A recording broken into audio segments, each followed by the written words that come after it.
Yes, nkulamusizaako nnyo mukwano gwange najjo sinza obba ng'otuwuliriza webale kwekuumira ku mayengo gano aga Yugi Update TV. Secretary General wa NRM avuddeyo n'alumba General Muhoozi Kainerugaba. Mugambye nti Muhoozi si gwe ayogerera NRM, gwe olina kwogerera UPDF, olina kwogerera magye, so si NRM. Lwaki ayogedde bino? Bino nno agenze byogera ng'asinziira ku posts General Muhoozi Kainerugaba zagenda maaso n'okupostinga ku mukutu gwa Twitter nga giraga nti eggye ekkulu erya Uganda People Defence Force ligenda maaso n'okwenyigira mu politics nga luli ku side eya NRM ng'era General Muhoozi Kainerugaba yakulembeddemu posts zino nga kiringa ekiraga nti nno byonna ebigenda mu maaso UPDF okwenyigira mu politics bigenda mu maaso n'okuba nga bigetinga involved n'ekibiina ekya NRM. Era tuze tubiraba bulungi nnyo nga Chief of Defence Force naddala mu by-election eziwedde ez'akawempe ng'agamba nti omuntu yenna anaakwatibwa ng'akutte ku ssaati ya NRM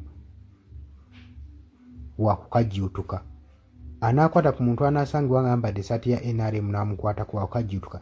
So bo bali abambadde yunifoomu za National Unity Platform abo ne banaatutambulira butambulizi bubi mu kkubo bajja kukijjuutuka.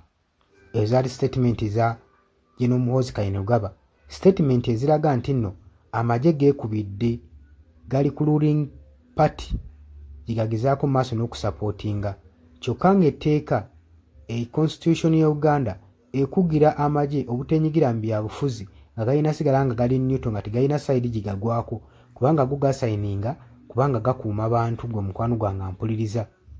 Oli ku Yugi Update TV kosinza obba ng'otuwuliriza era bibale kwekumira ku mayingu gano. Gwe n'atanatweyongako kirira wansi waliwo ekigambo subscribe kikoneko obeere ng'otwegattako gwe mukwano gwange ali eyampuliriza. Kakati eggwanga litunuulidde ekintu kino nga NRM weekozesa amagye okusobola okulaba nga processinga politics waayo ng'eyita mu magye saako n'okukangatiisa bannayuganda n'okutiisatiisa abalonzi n'abo abali ku opposition side obutenyigira mu byakulonda olw'ensonga nti amagye gabatiisatiisa nti singa tebalonda ekibiina kya NRM bajja kukigwako.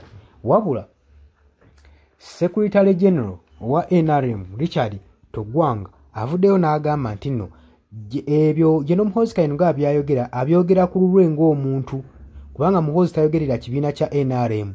Muhoozi ayogerera UPDF era talina lukisa kutwogerera. Ffe tusobola okweyogerera ng'omukwano gwange ali eyampuliriza. Secretary General agamba nti ffe tusobola okweyogerera gwe si ggwe atwogerera.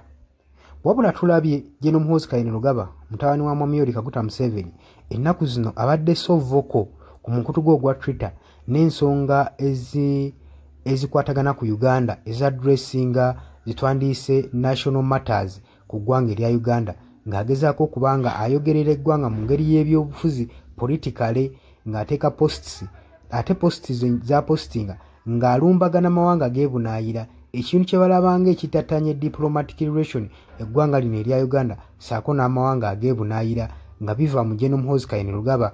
Era abatulaba n'abawuliriza emikutu gino bagezezaako nnyo okuteekawo ensonga zaabwe nga balabanga General Muhoozi Kainerugaba atunuuliddwa ng'omusika wa Mwami Yoweri Kaguta Museveni y'ensonga waaki ayagadde yennyikire nnyo mu byobufuzi ng'omukwano gwange ali eyampuliriza. So ng'ate ssemateeka takkiriza mujaasi yenna wajje oba wa security force kwetaba mu byobufuzi ayina sigala ng'ali neutral.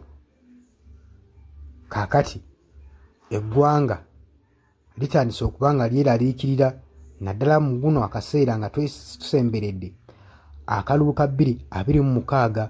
Kati bannansi beebuuza tulonde baani? We tunaalonda eno amagye gagenda tutta, we tunaagwa eno ate tugenda funa mirembe.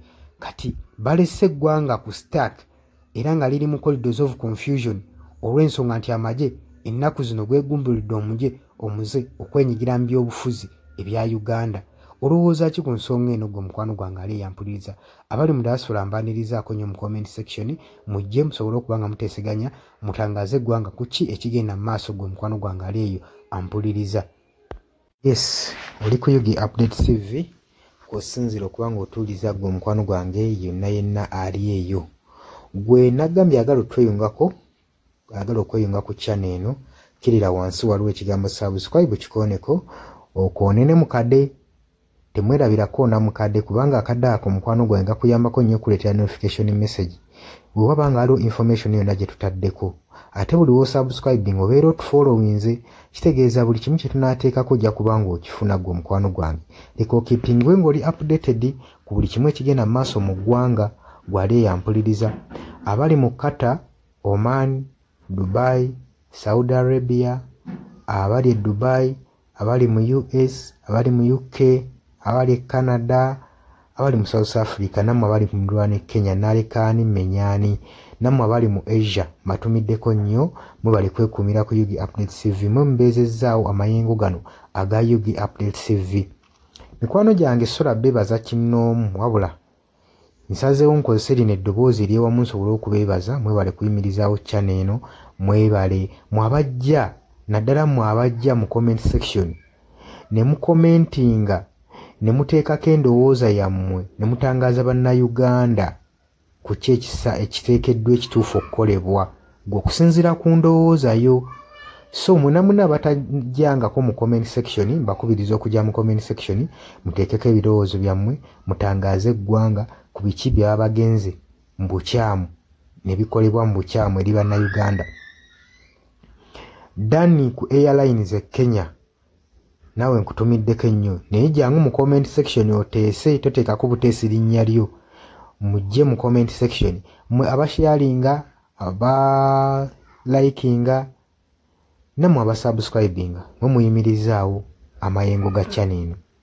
Eyo ennamba y'essimu gye mbateeredde awo eya nooti 726, nooti emu 67994. Eyo ennamba ya WhatsApp eri mu kimyufu. Ye nnamba gy'ogenda oyita kuba gy'osobola okuyitako gwe mukwano gwange ayagala okulanga wamu naffe.